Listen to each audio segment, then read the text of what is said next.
কাতারের সাবেক আমির Sheikh Hamad bin খলিফা Al Thani ৭৪ বছর বয়সে মারা গেছেন। রোববার তাঁর মৃত্যুর খবর নিশ্চিত করেছে দেশটির রাজকীয় প্রশাসনিক দপ্তর আমিরি দেওয়ান। তবে মৃত্যুর কারণ জানানো হয়নি।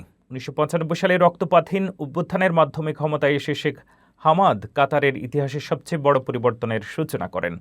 প্রায় ১৮ বছর ক্ষমতায় থাকার পর ২০১৩ সালে তিনি স্বেচ্ছায় ক্ষমতা হস্তান্তর করেন তার ছেলে বর্তমান আমির Sheikh Tamim bin Hamad Al থানির কাছে। তার নেতৃত্বেই কাতার বিশ্বের অন্যতম বৃহৎ তরলীকৃত প্রাকৃতিক গ্যাস বা এলএনজি রপ্তানিকারক দেশে পরিণত হয়। একই সময়ে প্রতিষ্ঠিত হয় আন্তর্জাতিক সংবাদ মাধ্যম আল জাজিরা, যা কাতারকে বৈশ্বিক কূটনীতিতে নতুন পরিচিতি এনে দেয়। শেখ হামাদের শাসনামলেই ২০২২ সালে ফুটবল বিশ্বকাপ আয়োজনের স্বত্ব পায় কাতার। বিশ্বকাপকে ঘিরে ব্যাপক অবকাঠামোগত উন্নয়ন দেশটির অর্থনীতি এবং আন্তর্জাতিক অবস্থানকে আরও শক্তিশালী করে।